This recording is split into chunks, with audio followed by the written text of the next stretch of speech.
أعوذ بالله من الشيطان الرجيم. بسم الله الرحمن الرحيم، والصلاة والسلام على سيدنا ونبينا وحبيب قلوبنا أبي القاسم محمد وعلى أهل بيته الطيبين الطاهرين المعصومين. اللهم صل على محمد وآل محمد وعجل فرجهم. Assalamu alaikum wa rahmatullahi wa barakatuh.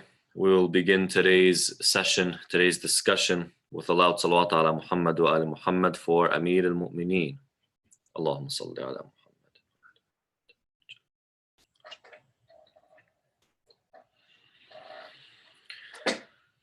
أعوذ بالله من الشيطان الرجيم. بسم الله الرحمن الرحيم. صلى الله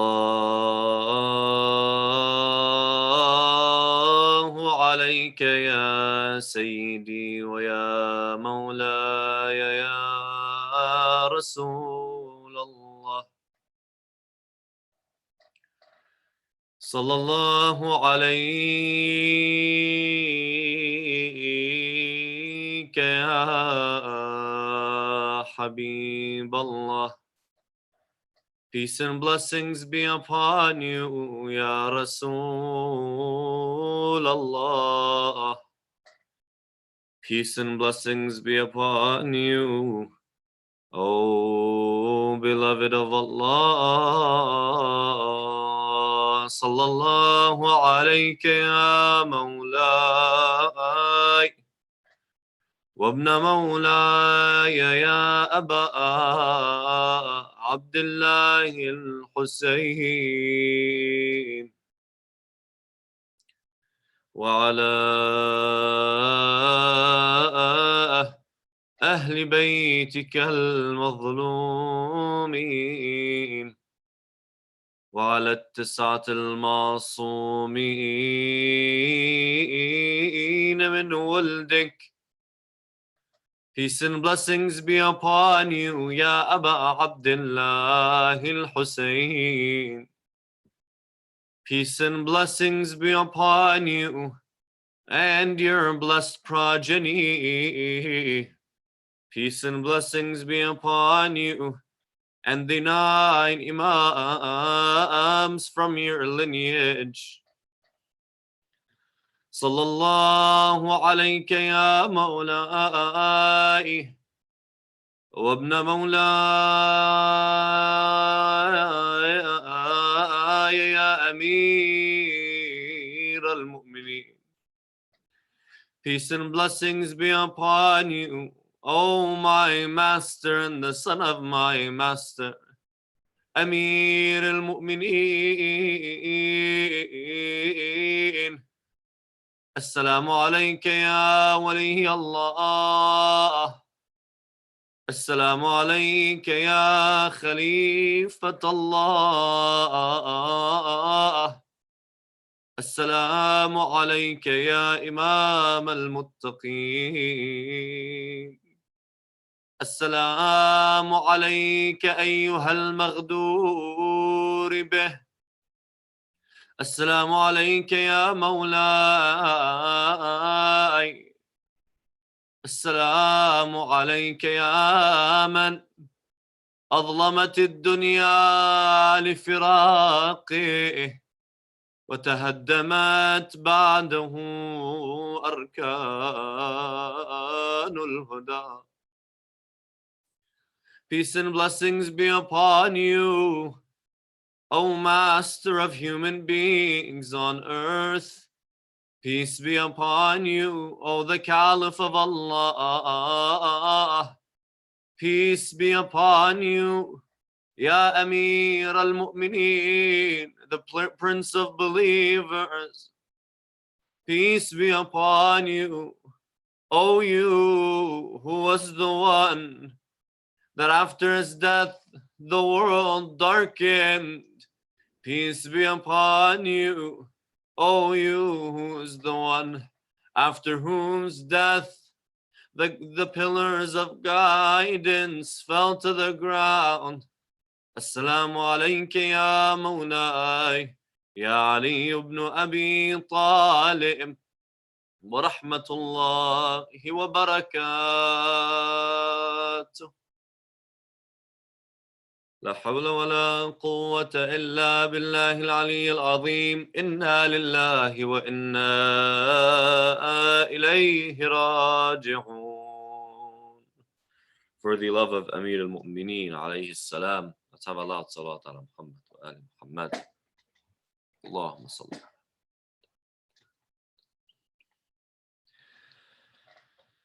Yesterday, my brothers and sisters, we asked a question to sort of begin the sessions that are to come, and also for us to build on it today. And the question that we asked, my brothers and sisters, is why do you worship? Although in the beginning just seems merely argumental, the premise of the question, my brothers and sisters, is extremely important to understand. And we said the premise of the question is this: will you prove the existence of God? You know that He exists. You know where the truth lies. What is that connection now between the belief that you have and the worship that you do? As in, why is it that after you believe, this belief has brought about something called worship? Where's the connection between the two? Where's the correlation between the two?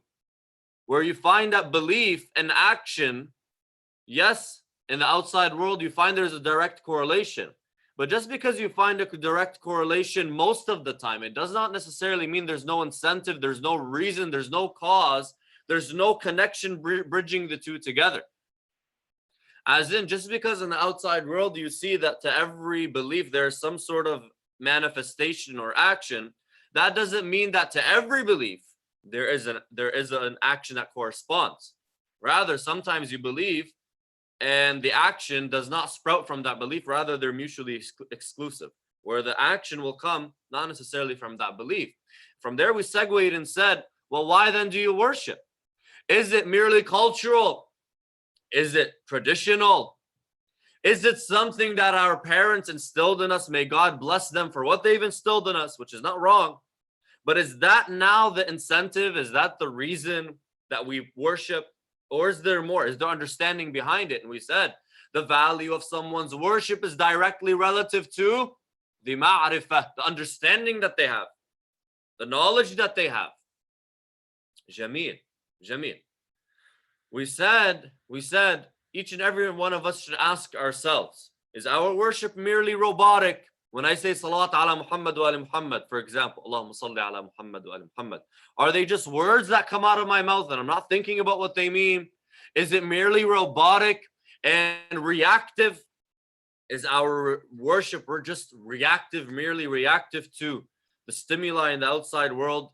One of them ultimately being the subconscious nature we have and the belief that we have that this is correct versus incorrect because of what was instilled in us.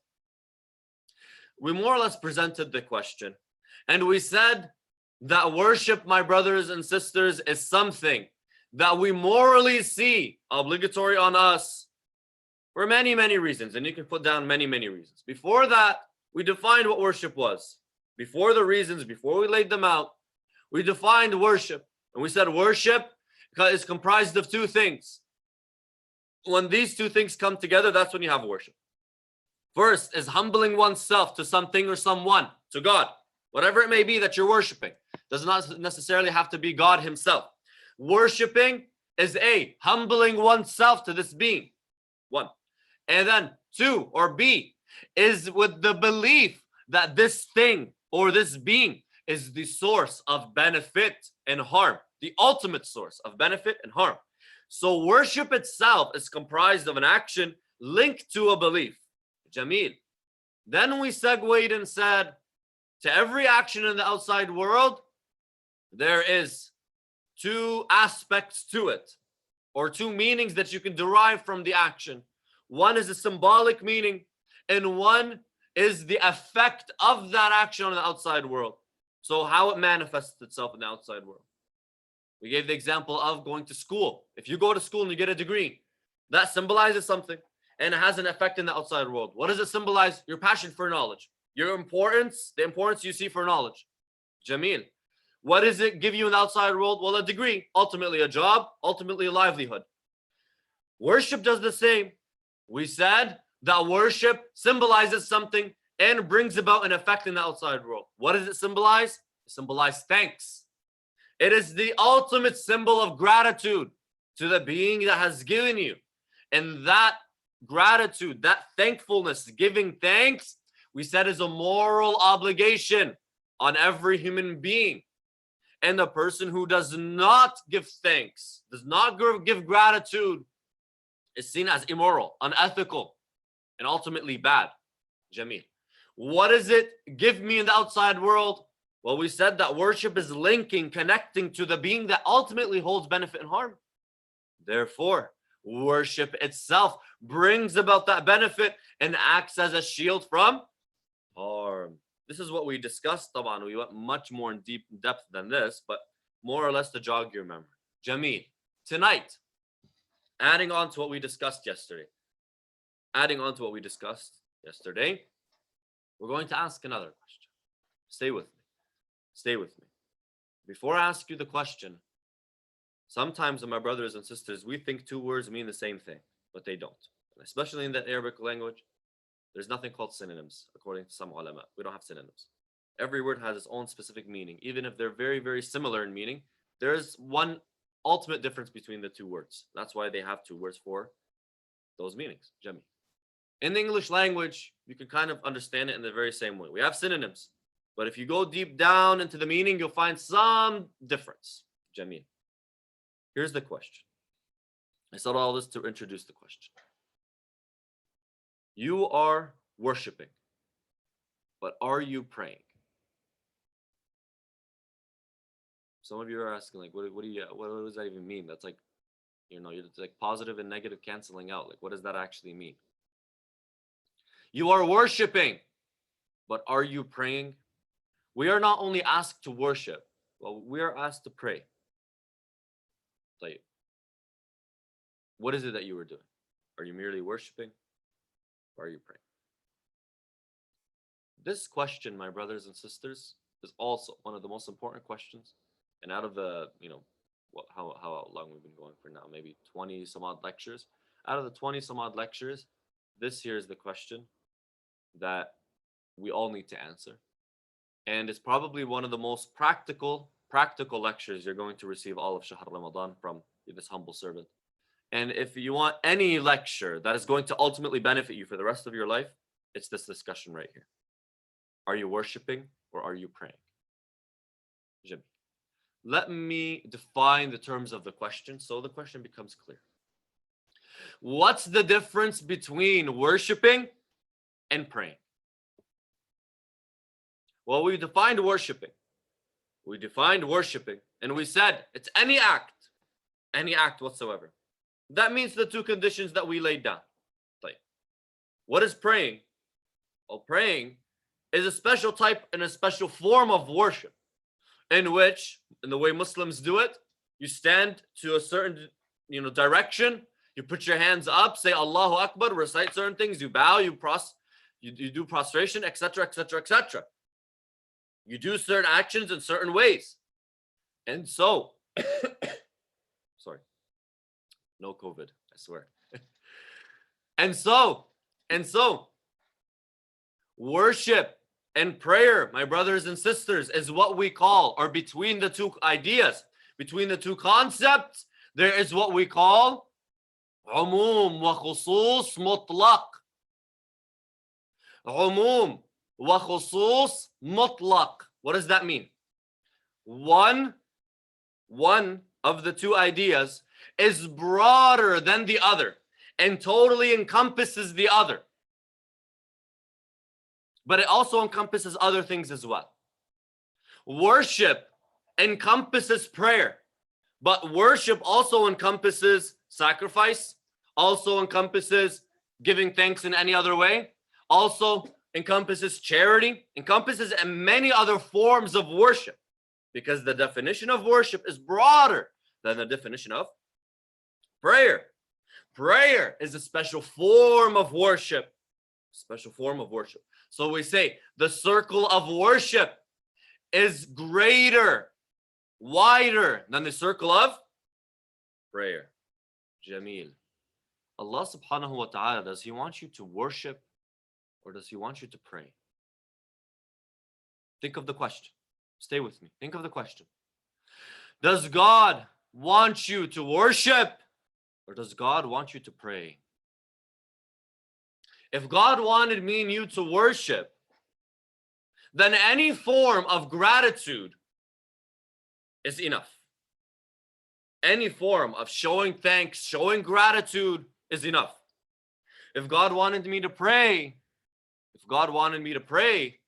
no, it's a specific form. So question, is worship enough? Like, start from the beginning, then we'll lead to where we are. We said we believed in God. What's the incentive to worship? We made that clear. Now we know what the incentive to worship is, why you worship. Why? From belief we came to worship. This worship that we have a clear incentive to do. Why does it have to be in a specific form? And this question, my brothers and sisters, for some is obvious. For other people, no. For especially youth. Well, what's the difference? Why do I have to do this in this way and this in that way? Why is it these little tiny things that I have to do that make my worship correct or incorrect? Why is God so, wal-'iyadh billah, why is He so picky? Why? What's the reason for this? Why do I have to worship God in this way? Why can I not be free in my expression of worship and gratitude? These are questions, my brothers and sisters, that are asked every day. And by the way, this idea of freedom of expression is one that is used and hijacked, honestly, especially in religion. That this is my method of expression. This is the way that I express myself. Why should I be confined to a specific way of showing gratitude? I can be a good person. I can treat my fellow brother and sister well, and that is enough for a religious person. Why do I have to pray in this specific manner? No, I can believe God in my heart. Religion is in my heart. I don't have to manifest it in one way or another. I don't have to follow the rules. I don't have to do this. Religion is in my heart. I choose. Look, what's the word? I choose to show my gratitude, my love for God and His religion in the way I see fit. I don't have to wear hijab. I don't have to observe hijab for the brothers. I don't have to pray. I don't have to fast. I don't have to go to Hajj. Religion is in the heart. And the way I choose to manifest that gratitude is entirely up to me. Freedom of expression. Freedom of expression. And so you find people use this term, freedom of expression, hijack it, and start to mold their idea of religion and the practical aspect of religion, behind religion, to their desires. Under this title, under this decorative term of freedom of expression. By the way, freedom of expression in religion is very limited. I don't want to say very, I'll say limited. Limited to the rules. Limited to haram and halal. Jameel, not every form of expression is halal. Not every form of expression is good and okay and accepted. We as human beings, naturally, in the free world that we live in today, with a world that gives you no limits to expression whatsoever, we know, morally speaking, there's methods of expression that are wrong. Even if they don't hurt anyone, even if they don't infringe on the rights of others, there's methods of expression that are wrong. But because this term is so easily said and so easily accepted as a reason to do whatever you want, it has made its way also into the religion as well, through the minds of people, through the way that people think, some people think. And so they come forward and they say the way that we want to express ourselves is our own choice, and therefore our worship is our own choice. And religion is in the heart. You don't know how many times I've heard that. Religion is in the heart, you can't judge me. Religion is in the heart, you can't judge me. You're doing haram. You are literally holding a sandwich that has pork in it. No, you can't judge me if religion is the heart. Brother, you're not observing your hijab. You're literally looking at another man's wife. No, religion is in the heart. You can't judge me. Sister, you're not wearing your hijab. This is actually haram. No, you can't judge. Everyone brings it about in this way. How do we go about looking at this and discussing objectively? How do we go about answering this for ourselves? We're not refuting and discussing and debating. No, we're talking to ourselves, and I'm talking to myself right now, quite literally, because the screen is in front of me and I'm seeing myself speak. So how do I answer this question? With this example. Listen. Let's say we had a village. In that village, there was a mix of Christians and Muslims, just like many of the villages that we have in Lebanon and in other parts of the world, Iraq, other parts of the world. Many villages up until today, Christians and Muslims live together. We're not talking in the city. We're talking in a small village, Jimmy. The head of that village is a Muslim scholar who is just with all of the inhabitants of that village and protects the people of that village, not in accordance to their belief. Rather, they are all his neighbors, all his family, and so he protects them all equally. Jameel. This person is a very pious scholar, as we said, and not just very pious, not just very, very pious, is very strict with his religion, as we all should be. Does not allow pork in his house, does not allow wine in his house, does not allow any haram whatsoever to enter his domain. What happens outside of his house, he can't stop. He can do nahi anil munkar, but if the fellow Christian brothers and sisters or the fellow Christians there, they want to drink, they want to do this, he can't stop them. In his home, he does not allow it because his religion does not allow such a thing. Jameel. This village one day was attacked by the inhabitants of another village. They came to the wall of the village and they put that village under siege. Jameel. Everyone is starving inside the village. Everyone is suffering inside that village because of the inhabitants of another village who are sieging them. Jameel. That scholar comes out of his home. He goes to the wall of the village. He meets with the ferocious siegers or those that are standing in front of him, and he strikes a deal. And he saves everyone in the village, Christian, Muslim alike. Jameel. There's a point, so keep listening. They go back to the home. He sits in his home. All of a sudden, he hears the roaring of people outside of his door. He goes to the door, opens the door, and he sees everyone chanting his name. They all want to come in and thank him for what he has done. Jameel. He goes back into his home, sits down, and the people start coming in one by one, thanking him. A man comes in holding a wine bottle and presents it to the scholar as a present. Another man comes in and he's holding a pig. They're villagers, holding a pig. He presents it to the scholar. Puts it in front of the scholar in his home.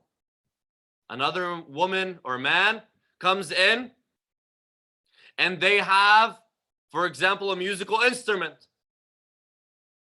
Present it to a scholar. And lastly, a man comes in with a bowl of meat. What's that meat? Meat, pork. Present it to the scholar. I want to ask you a question. This scholar right now, is he smiling or is he fuming? Or, not fuming, put fuming aside because he has akhlaq, right? Is he smiling or is he uncomfortable with the wine that's in his home, with the pork, with the musical instruments, and with the pig, najasa? Is he comfortable? Jameel. Obviously not comfortable. These are gifts. These are not symbols of gratitude. We said everything symbolizes something and has an effect on the outside world. Jameel. These are all not symbols of gratitude. That villager probably paid everything he had for that pig.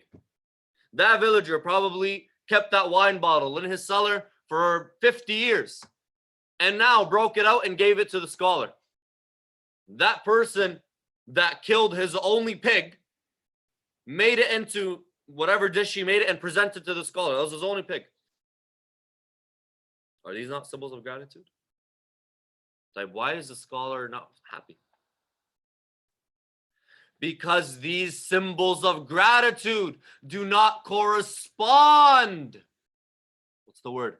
Do not correspond with the one that you are showing gratitude towards.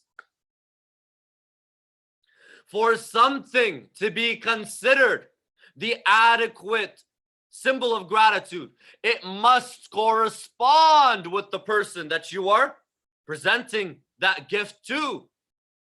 There has to be some sort of correspondence or corresponding. There has to be some sort of equalness, or they have to match in some way. That's the word I'm trying to see. Fine.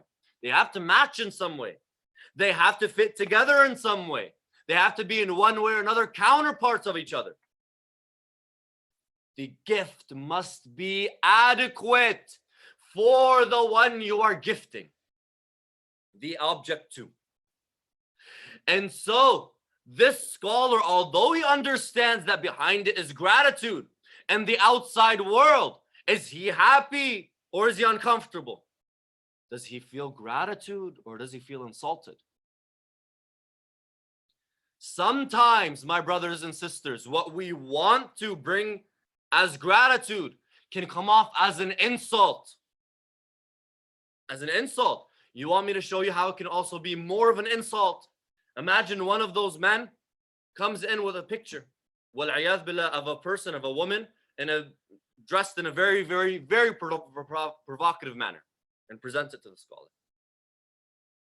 Is that not insulting? More, put that aside. Let's say someone doesn't know that the Quran is the book for the Muslimin. This guy doesn't know anything. So he comes, he brings this person a Quran and an arrow through it. Wal-'iyadh billah. Thinking that Muslims hate the Quran. That Muslims think that the Quran is a pagan book. So what does he want to do? He wants to present the scholar. He wants to present the scholar with a symbol of loyalty. You don't like this book called the Quran, therefore I'm going to get you a Quran with an arrow through it to show you my loyalty. Not knowing that the Quran is the book of the Muslimin. There's gratitude behind it. There's gratitude behind it. He's showing his gratitude. But what's he showing his gratitude by doing? Insulting. Jameel. Jameel. So now we understand that the gift must be adequate for the one you are gifting this object to. Jameel. Jameel. This scholar, if he was to get an adequate present, it would have happened in two ways from these villagers that are Christian. Would have happened in two ways. By chance, or the person who wants to give the present asks, "Hey, what's an adequate present for this guy?" To us, it's wine bottles. What is it for you? What do you consider valuable? They ask, what is an adequate present for the scholar? And who better than to ask than the scholar himself? Let's say they had to give a present. It was part of their tradition. They must, and the scholar must accept. The scholar says, no, I don't want it. And they persist. Hey, give me anything. Give me a cow. He wouldn't say something haram. He wouldn't say something insulting. He wouldn't say, give me a wine bottle. Give me anything that you have. Give me whatever, a chicken. Like, now you know that a chicken is adequate because he himself said, give me a chicken. Give me a chicken. Like, when it comes to our religion, my brothers and sisters, the same exact logic applies. The gift must be adequate for the one you are gifting this thing to. And who better than to tell you what is adequate than the person you're gifting to, the person you're trying to show gratitude towards. The problem is, my brothers and sisters, we think we understand God. We think that, oh, this works. Why do you think it works? Why do you think that this is okay to do? To you, this is okay. Sure, maybe if somebody did that to you, yes. But there's no comparison between you and God. We think we know God because, again, we humanize God. We subconsciously, consciously, we humanize God. And so we think that this is adequate. Like, why? Because I think so. Like, are you a God? Are you a deity?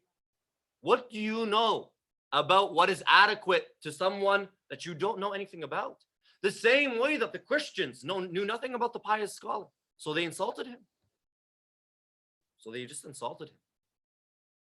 And even if the scholar got something, it was nice, but he knew it was just by chance. These guys didn't know what they were doing. They just picked something off the shelf. It has no value anymore. Because the symbolism behind it is gone. There was no thought into the present, the gift that was given. When it comes to our ibadah, when it comes to our worship, the same rules apply. Same rules apply. What does God want? Not what do I see fit. Not what do I see fit. What I see fit may not be what Allah subhanahu wa ta'ala wants. And that's why Allah ta'ala, He came down and He said, listen, you want to show gratitude? Do this. Pray 5 times a day. Pray 5 times a day, and I'm not going to make it hard on you. Give me 5 minutes of your day. Give me 5 minutes of your day during the daytime, 5 minutes at night, and give me 2 minutes in the morning. That's it. Before you go to work, pray and go home. Or go to work, sorry. And I want you to pray in this manner. I want you to clean yourself. I want you to make yourself presentable. I want you to stand up in this manner and do it in this way. Because this is the best. You want to thank me. This is the best possible thanking that you can do. And ultimately, that method is going to benefit you. It's not going to benefit me. And so, my brothers and sisters, for us to truly be worshiping Allah in the way that He wants, we must be praying. And prayer is the act that is done in the specific manner in accordance to specific conditions. According to specific conditions with specific prerequisites. Has to be done in that specific way. Tayyib, some people come and say, why is it so, wal-'iyadh billah, nitpicky? Why is it so picky? What, astaghfirullah, saying it like this, but why is God so picky? Why does it have to be in this way? And I'm saying it because a lot of people ask, and a lot of people think it, but nobody wants to say it. And it's okay to ask. Why are things so specific that if you make a mistake, even if you didn't know, in some cases your salat is batil? Why? Think of it like this, my brothers and sisters. This analogy, perfect. It perfectly serves us. These are the keys to my house. This is the key to my house. And this is the key to the house, right here. Sah, Jami. When you look at keys, they look quite similar. A little different, but generally speaking, the general shape of the key is quite similar. But if I took the key to my house and tried to put it in the door, in the lock of the mu'assasa, will it open? It wouldn't open. It's not going to open. It'll never open. Why? Because to every lock, there's a corresponding key. Similarly, if I took the key to the house and I tried to jam it in the door, my house, is it going to open? It's not going to. Jimmy, it's not going to open. If it's not going to open, then what must I do? I must take the right key and put it in the right lock. Although the two keys look very similar in their pattern, very similar, it's not that different. The keys have very similar teeth, very similar patterns. But if you take a microscope, you take a small measuring device or a very accurate, precise measuring device, you're going to see that there may be one tooth that's off, mathalan. That one tooth is stopping you from opening the door. The key to Jannah is your paradise. The key to Jannah is your salat. The key to paradise is your prayer. The prayer must be done in a specific way, just the same way that the key must have a very specific shape. Whether you knew or you did not know, taking the key to the house is not going to open the door. Not to say that every mistake in salat that's done is going to make your salat batil. No, there are some mistakes that are what we call mughtafara. It's okay. If you have an excuse, you have an excuse. Others, no, you have an excuse. You don't have an excuse. It's batil. It's wrong. Khalas, it's done. The salat is done. What I'm trying to say, my brothers and sisters, not just know the value of the salat. Know that you're praying correctly. Know that what you are doing is actually salat. Know that what you're doing is actually salat. Somebody comes and says, this man has been praying for X amount of years, 3-4 years, mathalan. And he's been doing this wrong. So yeah, his salat is batil. I can't say anything more to it than that. Oh, so all those years went out the window. What was he doing? He was standing in front of God. He was worshiping. Not worshiping in the right manner. He just wasn't praying. He was worshiping, but he wasn't praying. That's the difference. He was worshiping. Yes, 100% he was worshiping. Maybe Allah Ta'ala will reward him for the fact that he's worshiping, showing gratitude. But is he praying? No. God asked him to pray, not worship. Not just worship. No, he wants you to pray. And so there are common mistakes that people do in their salat, and they don't know. And they don't know. And they don't know until after. Until after they come and they say, Shaykhna, what happens with my salat? And I sit with look at this person. What am I supposed to tell? What am I supposed to tell? Salat's batil for the last 4 or 5 years. It's difficult, but it's the reality. So there are things that people do that I'm going to point out right now. Right now, we're going to point them out. And if you're doing them, fix them. Fix them so that your worship is actually prayer and not just merely worship. Some of the most common mistakes, my brothers and sisters, happen in salat, but most of them actually don't happen in salat itself. Most of them happen before. As in, they don't get to the salat. They don't even get to salat. It's before. It's before. What do I mean before? In the simplest things like tahara, najasa, okay, wash yourself, fine. Wudu.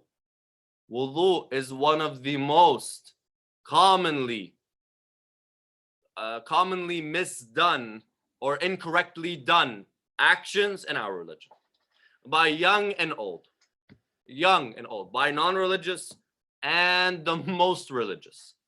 And I've seen it with my own eyes. I'm telling you, I've seen it with my own eyes. Sometimes it's harder to watch the religious person do wudu. I'm not kidding. Literally. Sometimes it's harder to see the religious person do wudu and not the non-religious person. The non-religious person type, you understand this person is not coming to the mosque. He's not in the environment. This religious man or religious sister doing wudu, it's the hardest thing to watch sometimes. Very simply, my brothers and sisters. Very simply. Wudu is the key to salat. Essentially, your key to heaven is locked in a safe. The key to heaven is locked in a safe. Opening that safe is wudu. Open your safe, get that key, go to heaven, khalasna, that's it. Do it right. Do it correctly. How to do wudu? Very simply. Al-wudu ghaslatan wa mashatan. Wudu is 2 washes and 2 wipes. Very simply done. We all know how to do it. But there are common mistakes that we do. Number one is washing the face. Washing the face more than twice. Washing the right arm more than twice. And out of precaution, not washing the left arm more than once.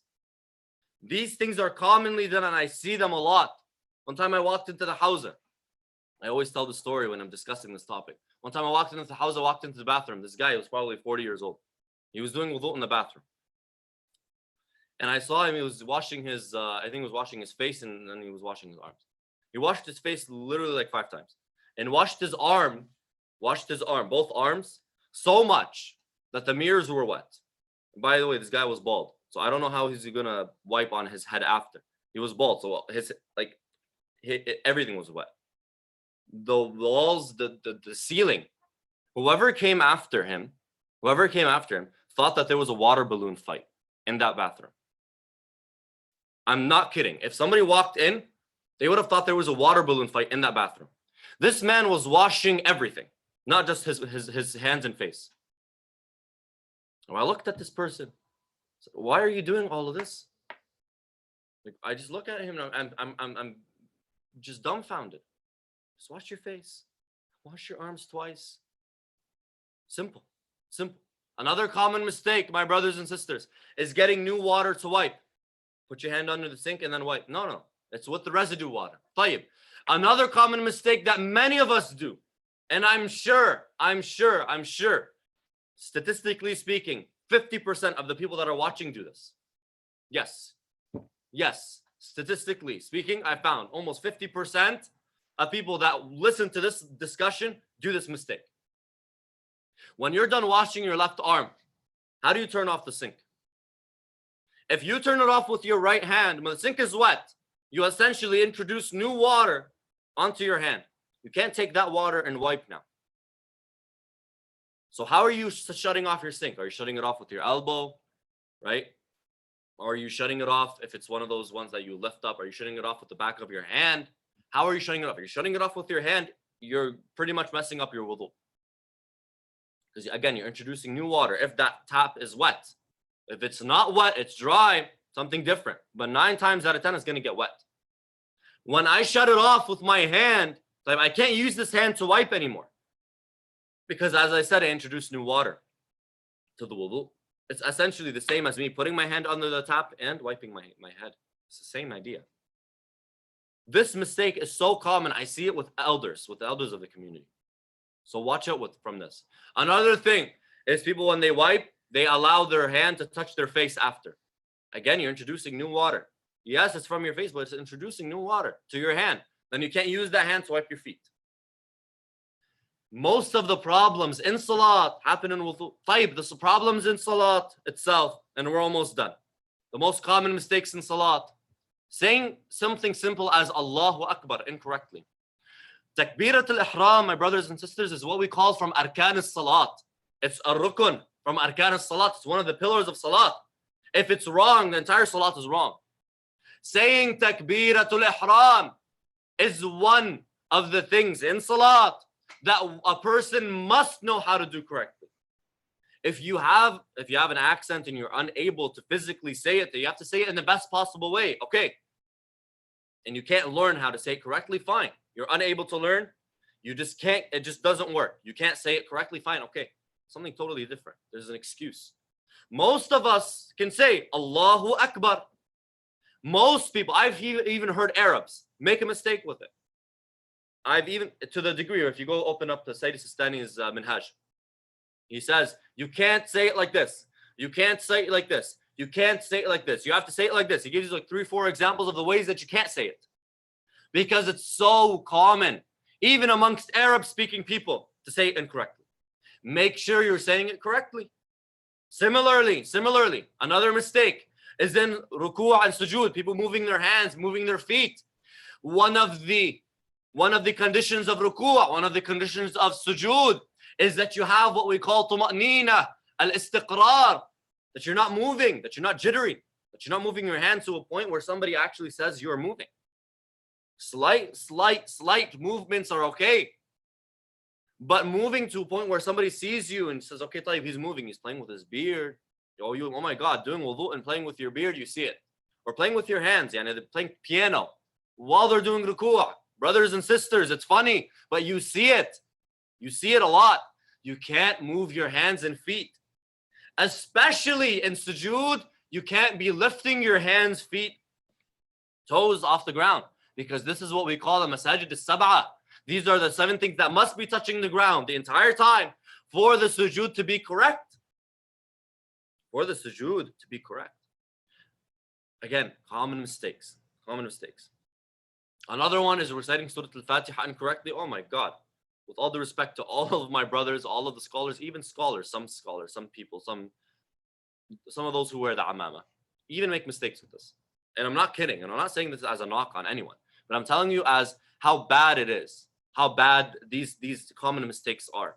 If people that are wearing the amama are making mistakes in these, then the common person surely is. I'm saying this to emphasize, not a knock on any of the scholars, not our maraja, no. Not a knock on them whatsoever. But some comments, mu'ammamin, they don't notice, they make this mistake. And it's common, so common. So it's very common to see the layman's person as well, the normal person, the religious person, also make this mistake. Surah Al-Fatiha must be said correctly, pronounced correctly.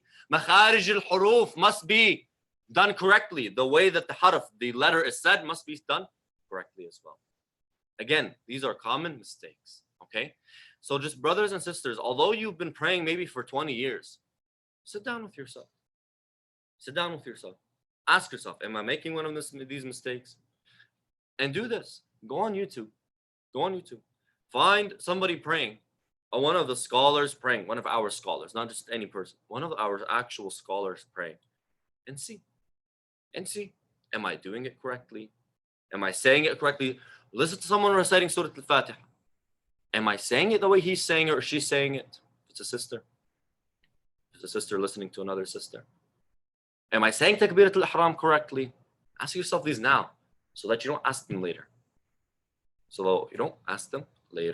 أقول قولي هذا وأستغفر الله لي ولكم أسأله تعالى يعفو عنا ويغفر لنا ويرحمنا إنه نعم المولى ونعم النصير وصلى الله على سيدنا محمد وآله الطاهرين.